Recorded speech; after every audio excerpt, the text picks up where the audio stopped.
Wassalatu wassalamu ala sayyidil mursalin Sayyidina Muhammadin wa ala alihi wa sahbihi ajma'in. Subhanaka la ilma lana illa ma 'allamtana innaka antal alimul hakim. Wa la hawla wa la quwwata illa billahil aliyyil azim. Segala puji syukur kita haturkan kepada Allah Subhanahu wa ta'ala yang dengan rahmatnya alhamdulillah kita bisa melanjutkan kajian kita, yaitu membuka menelaah isi kitab yang dikarang oleh Sayyid Muhammad bin Alawi bin Abbas al-Maliki al-Makki al-Hasani. Lanjutan kali ini, kaum muslimin yang dimuliakan Allah Subhanahu wa ta'ala,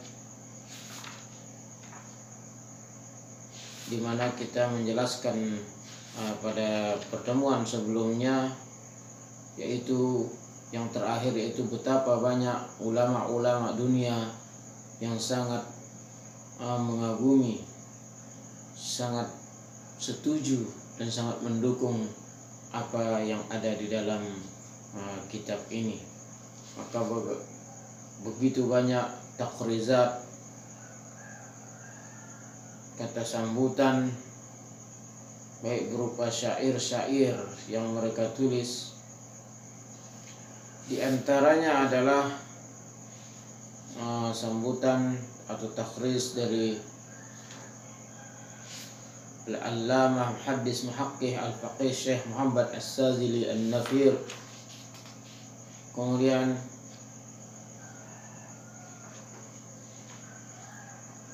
Al-Syekh Liwa Ta'izz Sayyid Ibrahim bin Umar bin Uqail, Taqriz Sayyid Asad bin Hamzah bin Abdul Qadir, Al-Syekh Ahmad Dawud ulama al-Yaman. Kemudian takriz dari Al-Syekh Muhammad Fal al-Banani, takriz Al-Faqih Al-Usuli Syekh Muhammad Salim Adud, Rais Al-Mahkamah Ulia, takriz Ad-Da'itul Kabir Al-Allamah Al-Syekh Muhammad Azizur Rahman Al-Haqqani. Kemudian Fadilatul Syekh Muhammad Abdul Wahid Ahmad, takriz Fadilatul Syekh Ibrahim Ad-Dasuqi Al-Mar'i, takriz dari Fadilatul Allamah Syekh Husain Mahmud Al-Mughawwad. Ada juga di sini takriz dari Majlis Al-Ilmi di Madinah Marakis, takriz wa nata'ad. Semuanya itu berjumlah puluhan semuanya di sini. Ini hanya yang tercantum, dan ini cukup menjadi pedoman atau menjadi sandaran bagi kita bahwa betapa banyak ulama-ulama ahli ilm yang sangat mengagumi isi kitab ini. Lalu bagaimana dengan kita? Ini semua dengan harapan kita bisa meyakini dengan sebaik-baik keyakinan, mantapkan hati untuk memahami dan meyakini dan percaya apa yang disampaikan, dituliskan, dipaparkan oleh guru kita di dalam kitab beliau. Kitab ini berisikan 3 bab. Faqala hadza wa qad ja'alana hadzal kitab ala 3 abwab. Kami jadikan kitab ini menjadi 3 bagian.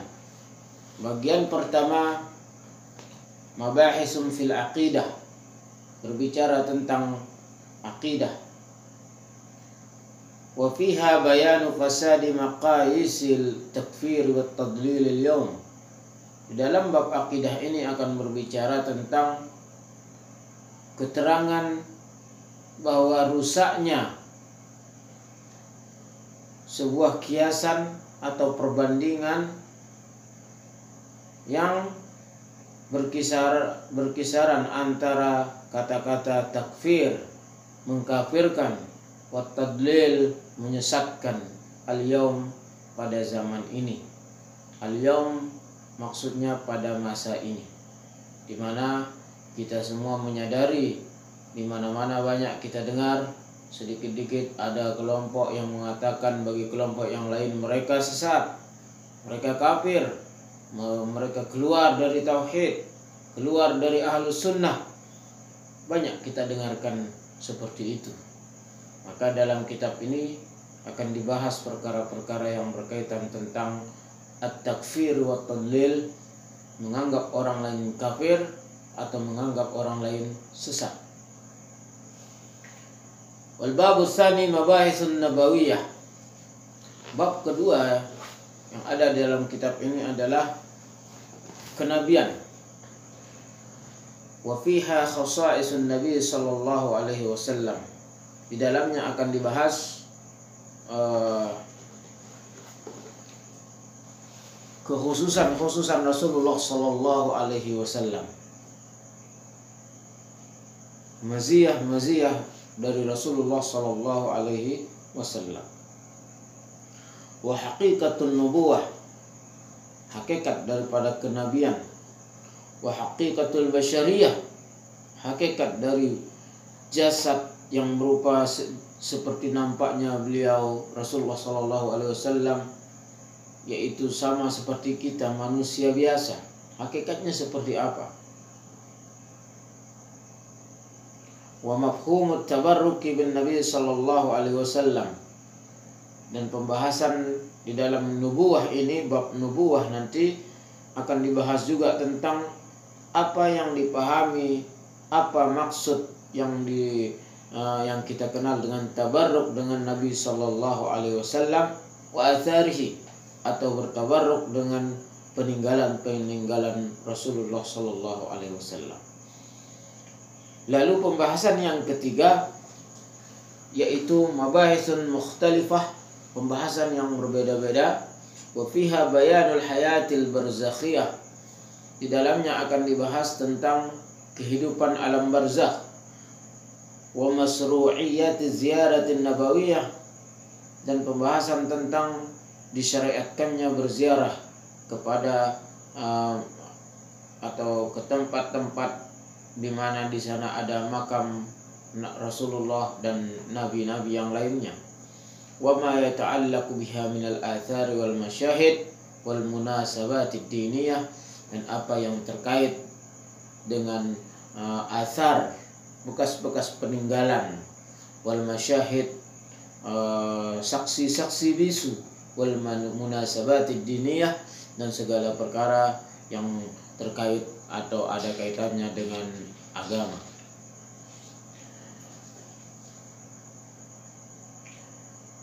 Maka kita masuk akan bab pertama, yaitu babul awal fi mabahisi fil aqidah, pembahasan yang terkait dengan aqidah.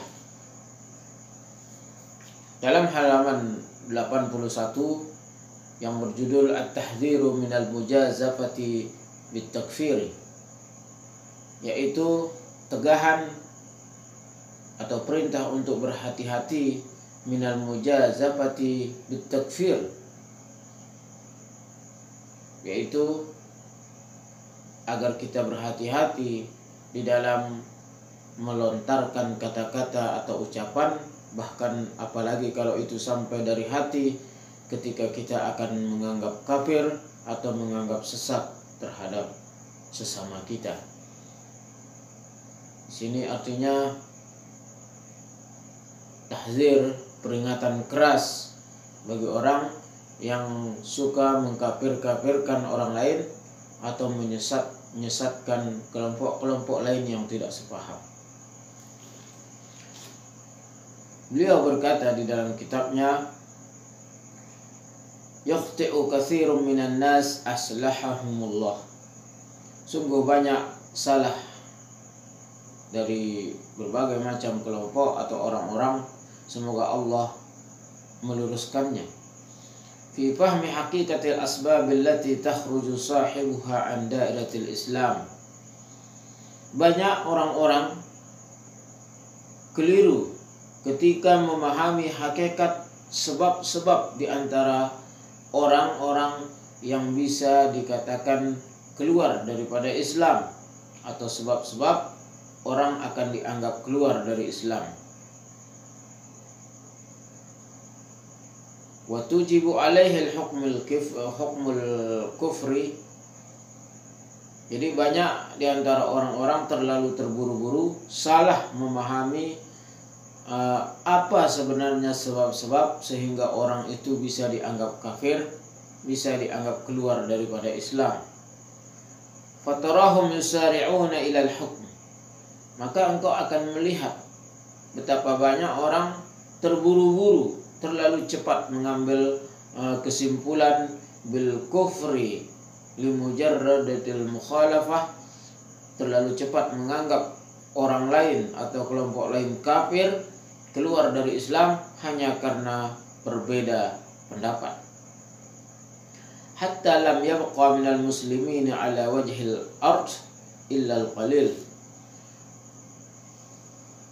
Maka orang yang selalu mengkafir-kafirkan, menyesatkan orang lain, maka konsekuensinya adalah tidaklah tinggal di muka bumi ini orang yang tidak sesat kecuali hanya sedikit. Wa nahnu natalammasu li haula'il 'udhr tahsinan lizzan. Dan kami menjadikan orang-orang menganggap atau berusaha berpikir menganggap orang-orang yang seperti itu karena uzur, tahsinan lizzan. Ini uzur mungkin bagi mereka. Untuk apa kita beranggap demikian? Kita tidak mengatakan mereka itu yang sesat. Mereka yang mengatakan kita kafir, dia sebenarnya yang kafir. Tidak langsung seperti itu. Dia mengatakan tahsinan lizzan, untuk berhusnuzon aja. Karena pada dasarnya juga mereka mengemukakan dalil-dalil yang juga qat'i, yang juga ada hadis-hadis, ada ungkapan-ungkapan ulama, ada juga dari Al-Quran. Wa naqulu la'alla niyatuhum hasanah. Kami berharap mudah-mudahan niat mereka baik. Mendafi'i wajib mandafa'a wajib al-amri bil ma'ruf wan nahyi 'anil munkar. Itu mendafi'i wajib al-amri bil ma'ruf wan nahyi 'anil munkar. Semoga saja niat mereka hanya menegakkan amar ma'ruf, nahi dan munkar. Walakin fatahum anna wajib al-amri bil ma'ruf wan nahyi 'anil munkar la budda fi ada'i min al-hikmati wal mau'izatil hasanah. Akan tetapi walaupun kita melihat mereka dan berusaha berhusnuzon, yaitu mereka yang menyesat-nyesatkan orang, mengkafir-kafirkan orang, kita berusaha untuk husnuzon terhadap mereka dengan keyakinan mereka hanya berusaha untuk menegakkan amar ma'ruf, nahi dan munkar. Akan tetapi mereka lupa, mereka tidak ingat bahwa menegakkan amar ma'ruf, nahi dan munkar la budda fi adaihi minal hikmati wal mau'izatil hasanah. Mereka lupa bahwa ketika kita mengajak orang kepada kebaikan, melarang orang daripada keburukan, harus dilakukan dengan cara hikmah wal mau'izatil hasanah, dengan hikmah. Apa maksudnya dengan hikmah dan dengan peringatan-peringatan yang baik? Artinya jangan sampai mereka merasa tersinggung, mereka merasa terhina, atau bahkan akan menimbulkan rasa benci di hati mereka. Maka sebagaimana Rasulullah SAW berdakwah di masa itu, beliau berdakwah dengan bil hikmah, dengan penuh kebijaksanaan. Hikmah ialah bijaksana, sopan santun, tanpa menyinggung perasaan orang lain atau tanpa menyesatkan, menyalah-nyalahkan orang lain. Allah Subhanahu wa taala menjelaskan di dalam Al-Qur'an, "Ud'u ila sabili rabbika bil hikmah." Ajalah orang ke jalan Tuhanmu dengan penuh dengan hikmah, wal mau'izatil hasanah, dengan peringatan-peringatan yang baik, wajadilhum billati hiya ahsan, lalu debatlah mereka dengan yang lebih baik. Apa maksudnya? Ketika terjadi perbedaan pendapat, tidak apa ketika kita berhadapan untuk saling, seperti bahasa sekarang itu, untuk bertabayun antara dua belah pihak, tapi tetap dengan cara yang hikmah, dengan cara yang saling menghargai satu sama lain. Wadzalika ad'a ila al-qabuli wa aqrabu lil husuli 'ala al-ma'mul wa mukhalafatuhu khata'un wa humaqah. Dengan cara yang hikmah ini kita akan mendapati orang lebih cepat menerima daripada dakwah kita. Kemudian itu akan lebih cepat untuk menggapai apa yang kita niatkan atau apa yang kita harapkan dari orang yang mendengar. Fa idza da'awta muslima yusalli wa yuaddi faraidallah, ketika engkau memanggil seorang muslim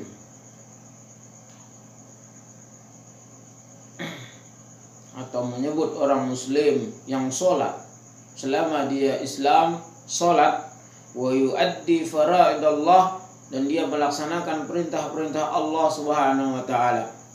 Seperti di dalam Islam ada sholat, dia sholat, ada zakat, dia berzakat, ada puasa, dia berpuasa. Wa yajtanibu maharimahu, lalu orang itu juga menjauhi larangan-larangan yang ada dalam agama ini. Wa yunshiru da'watahu, dan dia juga berdakwah, dia juga mengajak orang kepada kebaikan. Wa yushidu masajidah, dan dia juga meramaikan masjid, mengisi masjid, ikut berjuang memperjuangkan masjid. Wa yuqimu ma'ahidah, dan dia mendirikan atau menegakkan daripada pondasi-pondasi agama ini. Ila amrin tarahu haqqa wa yarahu ala khilafik,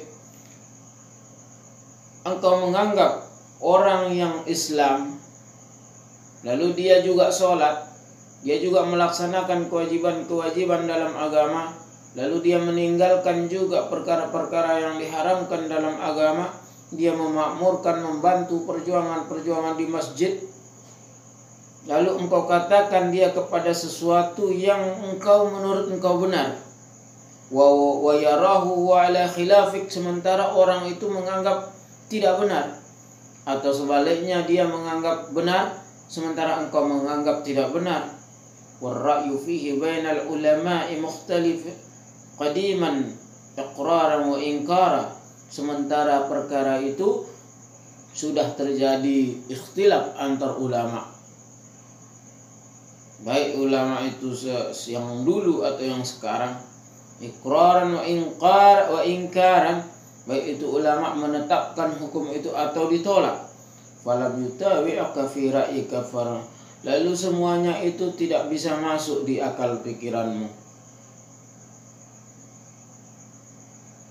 Faramaitahu bil kufri, lalu engkau menuduhnya menjadi orang yang telah kafir, limujarradi mukhalafatihi li ra'yik, hanya karena perbedaan pendapat dengan dirimu.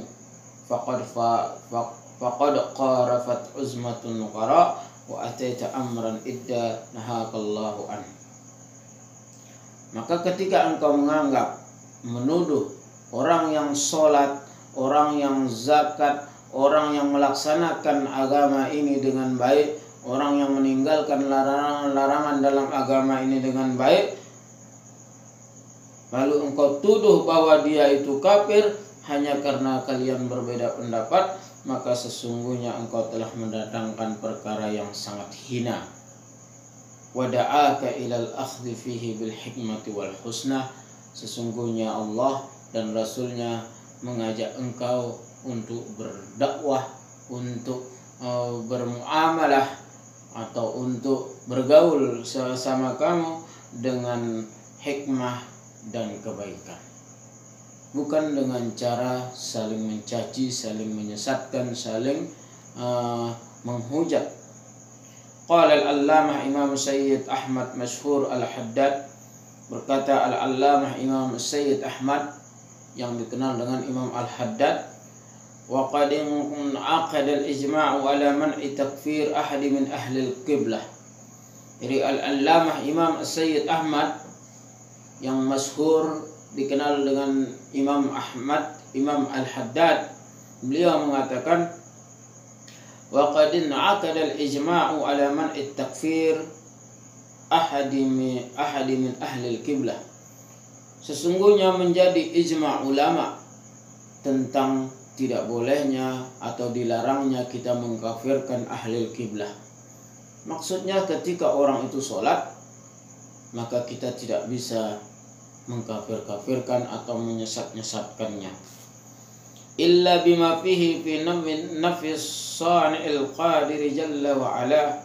Semuanya itu ada di sisi Allah Subhanahu wa taala. Yang berhak mengkafirkan, berhak menganggap itu sesat hanya milik Allah Subhanahu wa taala. Dan hanya Allah yang tahu siapa ya di antara kita yang sebenarnya sudah keluar dari Islam atau yang tidak. Walaupun pada zahirnya kita hanya bisa berucap bahwa orang ini telah kafir karena dia tidak sholat, tapi hakikatnya hanya Allah Subhanahu wa taala. Hukum zahir itulah al-basyariyah untuk kita, yaitu hukum syar'iyah, hukum zawahir yang bisa dijangkau oleh panca indera kita. Kita hanya bisa menghukum dengan itu, tapi hakikatnya hanya Allah yang tahu. Kita tidak tahu siapa yang lebih dulu masuk surga, siapa yang lebih dekat kepada Allah Subhanahu wa taala, hubungan batinnya antara orang yang rajin ke masjid, rajin sedekah, sementara ada orang biasa-biasa saja, dia sholat tapi biasa saja, dia sedekah tapi tidak banyak atau tidak terlalu muncul. Artinya orang yang luar biasa dengan orang yang biasa, kita tidak tahu di antara mereka siapa yang lebih dekat dengan Allah Subhanahu wa taala. Hanya pandangan zahir kita bisa mengatakan, oh si fulan lebih dekat dengan Allah daripada si fulan, tapi hakikatnya hanya Allah yang tahu. Maka la ya'lamuhu illallah, tidak ada yang tahu hakikat siapa sebenarnya yang kafir di antara kita dan siapa yang lebih sesat di antara kita, itu hanya diketahui oleh Allah Subhanahu wa taala. Karena pada zahirnya orang juga bisa berpenampilan rajin sholat, orang bisa juga berpenampilan seperti seorang ulama, tapi hatinya siapa yang tahu? Maka pemilik hati adalah Allah. Dia tahu tentang seluk-beluk apapun yang terjadi dan apapun yang terlintas di hati, karena dia yang menciptakan hati. Maka kita mohon kepada Allah sebagaimana doa Rasulullah sallallahu alaihi wasallam, ya muqallibal qulub tsabbit qalbi ala dinik. Ya Allah, Engkau Maha Kuasa untuk membolak-balikkan hati, maka tetapkan hati ini ke dalam agamamu. Itu salah satu doa yang sangat sering dipanjatkan oleh Rasulullah sallallahu alaihi wasallam. Kalau kita renungkan, Rasulullah sallallahu alaihi wasallam seorang nabi, seorang rasul, seorang manusia yang bukan manusia. Muhammadun basyarun wa laysa kal basyari. Manusia Muhammad itu adalah manusia biasa, tapi dia tidak seperti manusia biasa. Dia pun berlindung dan memohon kepada Allah agar hatinya ditetapkan dalam agama ini.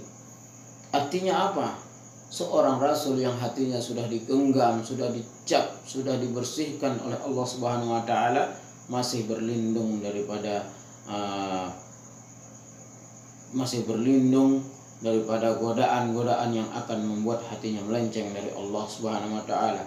Bagaimana dengan kita, manusia yang biasa yang penuh dengan dosa, penuh dengan lupa? Sementara kita berdoa seperti itu, kebanyakan isi doa kita hanya Allahumma rzuqna rizqan halalan wasi'a wa tawwil umurana ya Rabb. Ya Allah, berikan kami rezeki yang panjang, rezeki yang banyak, rezeki yang berkah. Berikan kami umur yang panjang ya Allah. Jarang sekali kita berdoa, ya Allah, tetapkan hati kami dalam iman.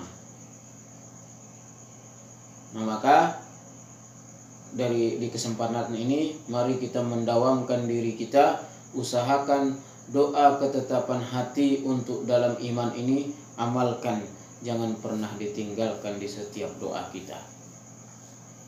Minimal 5 kali sholat, 5 kali dalam sehari semalam.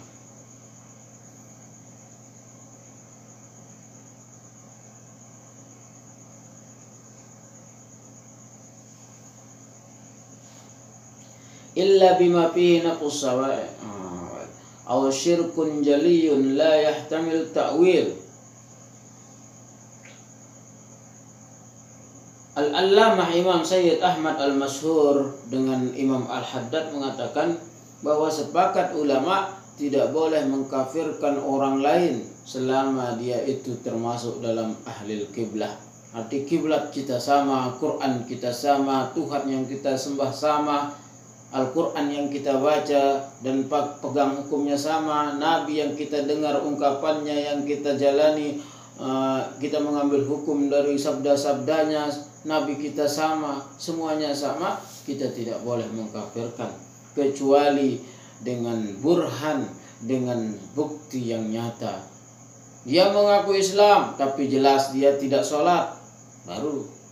Dia mengaku Islam tapi jelas dia tidak mau mengeluarkan zakat, dia melanggar semua perintah Allah Subhanahu wa taala, dia menolak hukumnya, maka disinilah baru boleh dikatakan orang itu kafir. Maka tidak boleh juga mengkafirkan dengan amalan. Kita kaitkan seperti contoh dalam hal sholat.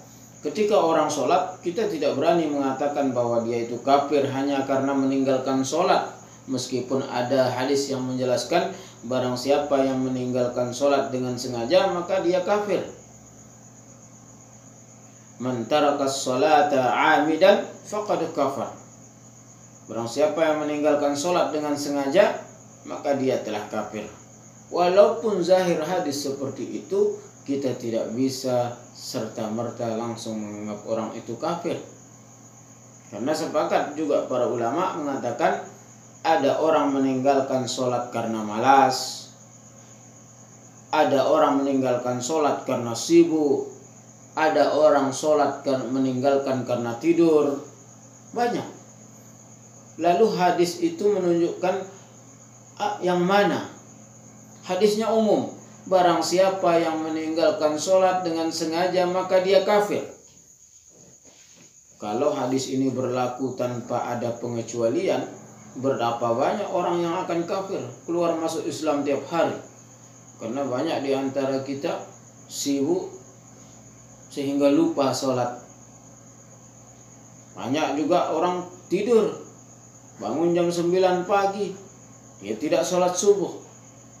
Apakah dia langsung kita katakan kafir? Tidak. Banyak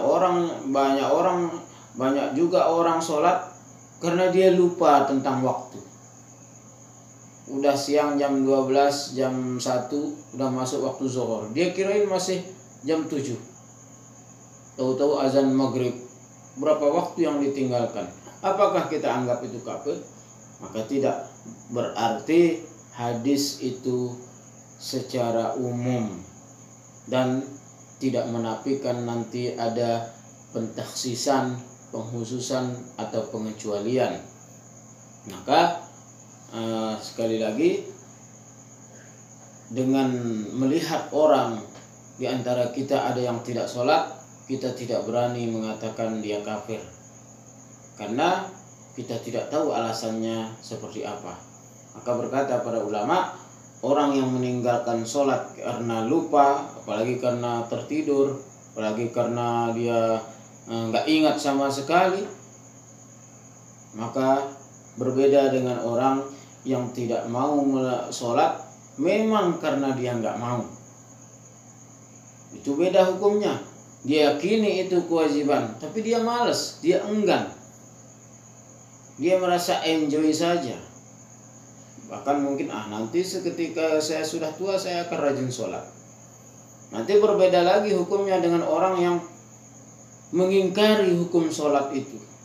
Nah, disinilah terjadi kesepakatan ulama bahwa orang yang meninggalkan sholat karena dia beranggapan sholat itu tidak wajib atasnya, meskipun dia sudah akil balik, sudah mencukupi syarat-syarat yang lain, tapi hukum Allah yang wajib tidak dianggap wajib, hukum Allah yang haram tidak dianggap haram, dia mengingkari hukum Allah.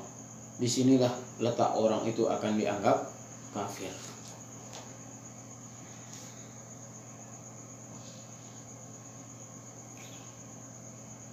Au ingkaru ma ulima minad dini bid darurah, atau orang itu mengingkari segala apa yang harus diketahui dengan darurat. Apa maksudnya segala sesuatu yang harus diketahui dengan darurat? Seperti sholat, itu darurat, harus kita ketahui hukum segalanya. Atau pondasi-pondasi Islam itu ini sholat, puasa, zakat, haji, dia ingkari itu semua. Baru orang itu akan dianggap kafir. Au ingkar mutawatirin au mujma'in alaihi daruratan minad din, atau dia mengingkari sesuatu yang mutawatir, sudah turun temurun, diriwayatkan oleh orang banyak daripada sahabat. Islam ini ada amalan seperti ini, udah dijalankan dari zaman Rasulullah SAW, kemudian dilakukan oleh banyak sahabat, dia masih mengingkari. Itu baru bisa dikatakan kafir.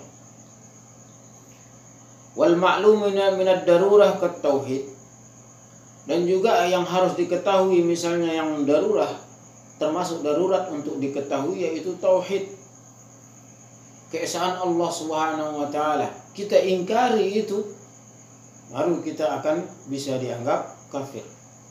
Wan nubuwat, kenabian. Ada yang mengingkari Nabi Muhammad bukan Allah Rasul yang terakhir. Nabi Muhammad bukan Nabi. Yang Nabi ini. Atau sebaliknya. Dia tidak menganggap Nabi Muhammad terakhir, malah muncul Nabi baru. Ini Nabi yang terakhir. Ini Nabi yang baru. Orang-orang seperti ini baru bisa dikatakan sebagai keluar dari millah, keluar daripada agama. Wa khatmur risalah bi Muhammadin sallallahu alaihi wasallam, seperti yang kita katakan tadi, dia tidak percaya bahwa Nabi Muhammad adalah utusan yang terakhir. Orang seperti itulah yang bisa dikatakan boleh kita katakan dia kafir atau keluar daripada agama Islam. Wal ba'tsu fil yaumil akhir, atau dia tidak percaya, mengingkari adanya hari pembalasan, hari bangkit. Wal hisab wal jaza, dia mengingkari tentang adanya balasan-balasan, surga bagi orang beriman dan neraka bagi orang yang kufur, dia tidak percaya. Wal jannah wan nar, dia tidak ingkari, mana ada penjara, mana ada neraka, mana ada surga. Kalau kita mati jadi tanah ya sudah. Orang-orang berkata seperti itu baru bisa kita katakan dia itu kafir.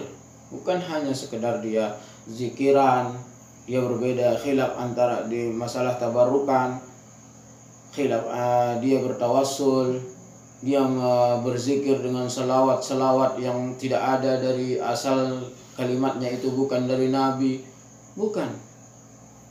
Atau mereka yang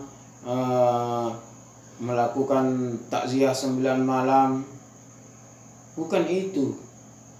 Jadi tempat kita boleh mengatakan kafir adalah pertama di sini orang yang mengingkari hukum-hukum Allah, orang yang melawan hukum-hukum syariat Allah. Allah bilang wajib, dia bilang tidak. Allah bilang haram, dia bilang tidak.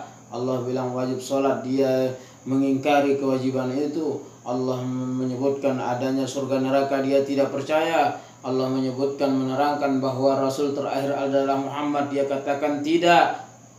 orang-orang seperti itu baru dianggap keluar dari agama. Ini orang-orang yang sesat.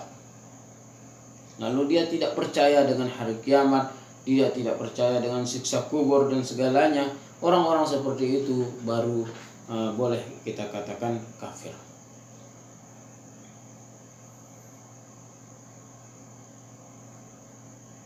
Wal mutawatiru al khabaru alladhi yarwihi jam'un yu'manu tawatu'uhum 'ala al kadhib an jam'i mithlihim.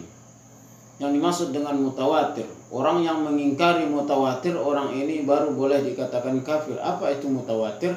Yaitu ungkapan atau hadis, perbuatan, iqrar Rasulullah SAW yang disaksikan oleh lebih dari 10 sahabat.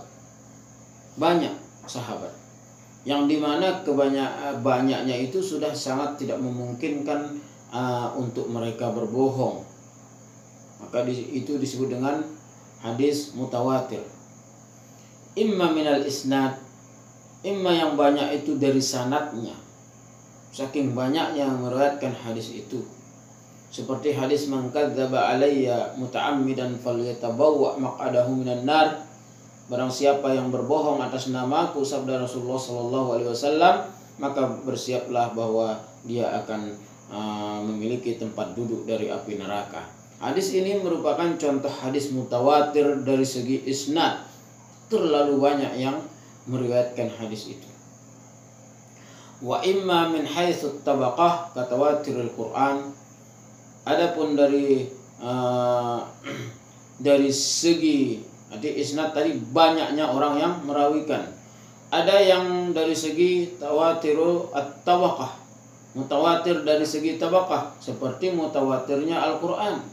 Fa innahu tawatiru 'alal basitah syarqan wa gharban, darsan wa tilawatan wa hibzan. Di sini terlalu banyaknya orang yang tahu tentang Al-Quran itu, baik dari timur dan baratnya dunia ini, dari masyriq dan maghrib. Kemudian mereka mempelajarinya semua, mereka membacanya, mereka menghafalkannya. Saking banyaknya orang yang menguasai Al-Quran ini, itu disebut dengan mutawatir at-tabaqah. Wa qad yakunu tawatur amalin wa tawaruth ka tawatiril amali ala syai'in min asrin nubuwati ila al-an. Ada juga terkadang yang dimaksud dengan mutawatir, mutawatirnya banyaknya suatu amalan atas sesuatu dari masa kenabian sampai sekarang. Jadi di masa kenabian ada suatu amalan dilakukan di masa Nabi sampai sekarang ini. Nah, amalan seperti itu disebut juga mutawatir. Jadi pertama, mutawatir saking banyaknya yang meriwayatkan hadis, itu satu. Kedua, saking banyak yang tahu, yang paham, seperti tawatirnya Al-Quran. Kemudian yang ketiga, contohnya adalah atau perumpamaannya adalah mutawatirnya berlangsungnya amalan itu dari zaman Rasulullah sampai sekarang. Saking banyaknya orang, baik di saat itu sedikit tapi terus menerus sampai akhir zaman dilakukan, itu juga disebut dengan mutawatir. Jadi orang yang mengingkari mutawatir ini baru dia bisa dikatakan keluar daripada millah, keluar daripada agama. Wa innal hukma 'alal muslim bil kufri fi ghairi hadhil mawatin allati bayyannaha amrun khatir.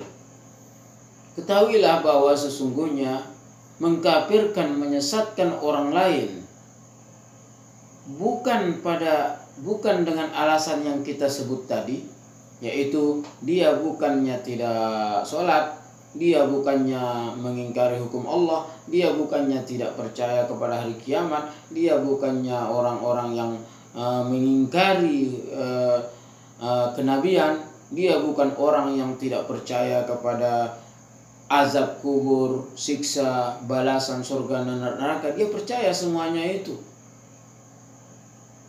Lalu kita kafirkan hanya dengan suatu amalan, apalagi itu khilafiyah, maka itu adalah amrun khatir, sesuatu perkara yang sangat berbahaya.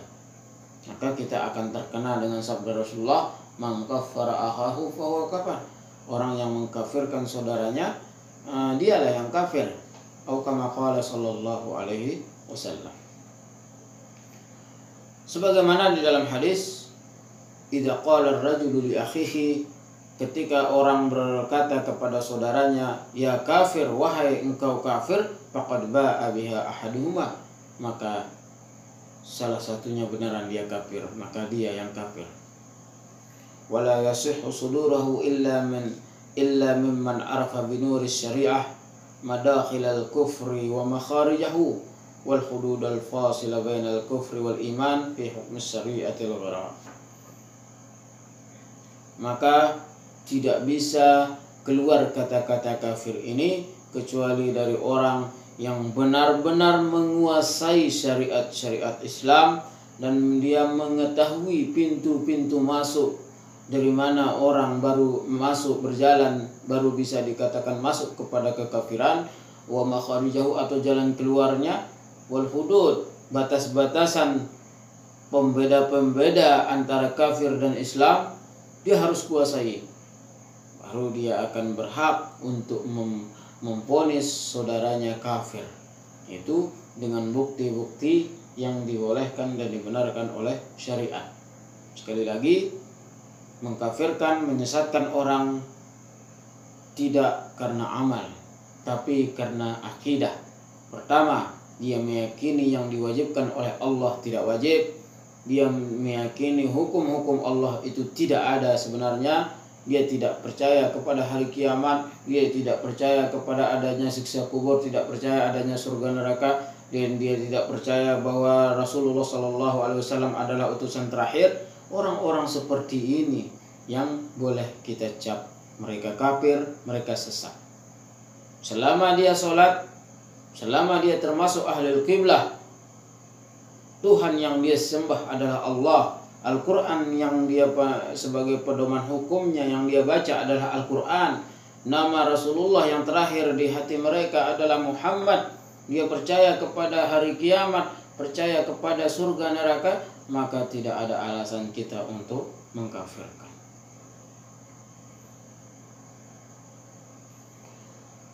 Kama la yajuzu takfiru birtikabil ma'asi.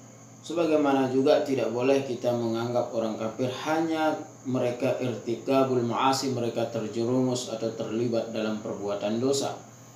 Kita jumpai orang mencuri, selama dia sholat, selama dia meyakini Allah, selama dia percaya kepada Muhammad SAW, selama dia melaksanakan syariat-syariat kita, dia pencuri tapi dia tetap muslim. Rasulullah SAW bersabda, salasatun min aslil iman. Ada 3 pondasi daripada keimanan. Pertama, al-kuffu amman qala la ilaha illallah. Pertama pondasi iman adalah menjaga diri dari orang yang mengucapkan la ilaha illallah. La nukaffiruhu bidzambin. Kita tidak boleh mengkafirkannya hanya dengan sebuah dosa. Wala nukhrijuhu 'anil islami bil amal. Kita tidak boleh menganggap dia keluar daripada Islam hanya karena perbuatannya yang salah. Wal jihadu. Yang kedua, pondasi Islam itu adalah wal jihadu madha mundu ba'athani Allahu ila ayyuqatila akhiru ummati dajjal. Yang kedua pondasi iman adalah ketahuilah bahwa jihad itu terus ada semenjak aku diutus sampai suatu saat nanti umatku akan berperang dengan Dajjal. La yabtuluhu jawrun jair. Jihad itu tidak bisa dibatalkan. Jawru jair, oleh kesalahan orang yang salah, atau kejelekan atau keburukan, atau karena sifat tidak baik atau kesombongan seseorang yang sombong atau yang jahat atau pemimpin yang jahat, tidak bisa merubah hukum itu. Jihad tetap ada dari zaman Rasulullah sampai kita berjihad dengan Dajjal, berjihad menghadapi Dajjal. wala adlu adilin.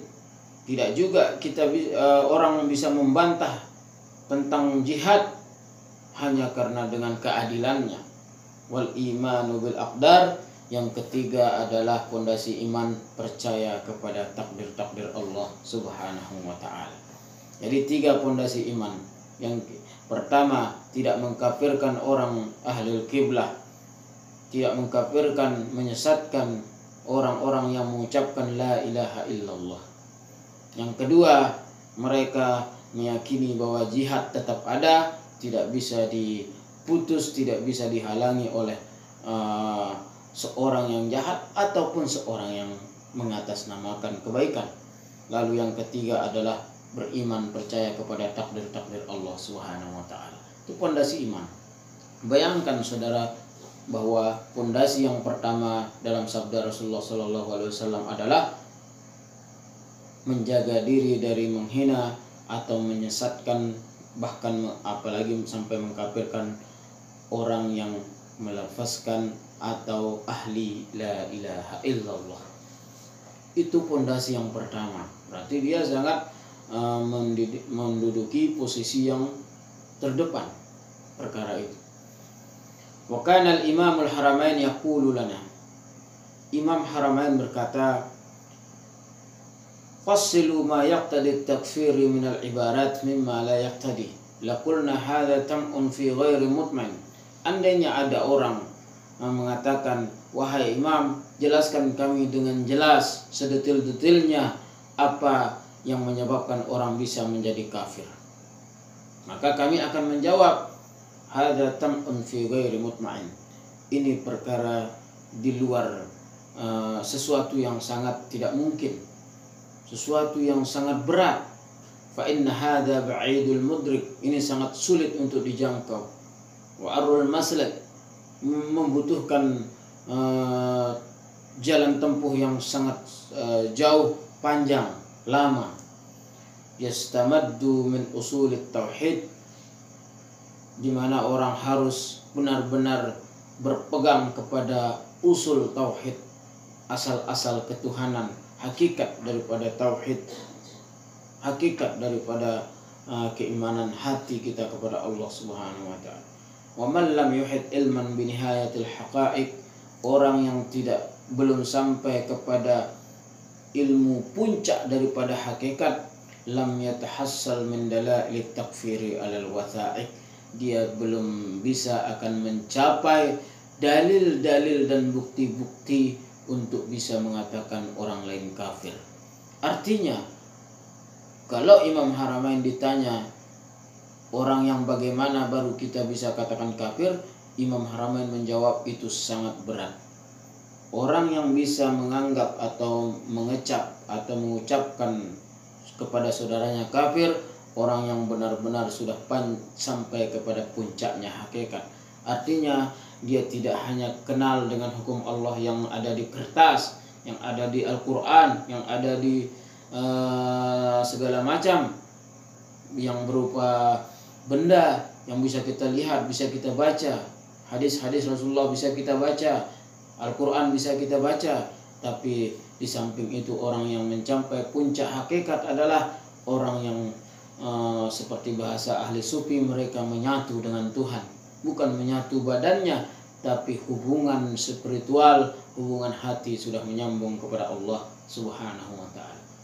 Maka orang seperti ini dia akan diberi hidayah, dia akan diberi ilham oleh Allah Subhanahu wa ta'ala. Di samping dia melihat secara zahir bahwa saudaranya sesat, di samping itu juga Allah akan menuntun dan memberinya petunjuk dalam hati bahwa benar orang itu sesat. Itu perkataan Imam Haramain. Walidzalika nuhadziru kullat tahdzir minal mujazafati bit takfir. Oleh dari itu pemirsa yang budiman, kata Sayyid Muhammad Alawi bahwa karena itulah kami sangat memberikan tegahan, tahzir, peringatan keras terhadap orang yang suka mengkafir-kafirkan atau menyesatkan orang lain fi ghairil mawatin sabiq, kalau mereka mengkafirkan bukan pada tempat yang kita sebutkan tadi, yaitu bukan pada orang yang mengingkari hukum sholat, mengingkari hukum-hukum Allah, mengingkari hari kiamat, mengingkari adab kubur, mengingkari terakhirnya Rasulullah SAW. Bukan pada itu dia mengkafirkan, maka kami sangat memberi peringatan keras terhadap orang-orang seperti itu. Wallahul hadi ila sawa'is sabil wa ilaihil masir. Hanya Allah yang bisa memberikan kita petunjuk untuk sampai kepada jalan yang lurus, dan hanya kepadanya lah kita akan kembali. Pemirsa, itulah kajian kita pada kesempatan kali ini. Mudah-mudahan kita bisa melanjutkan dalam kajian yang berikutnya. Allahumma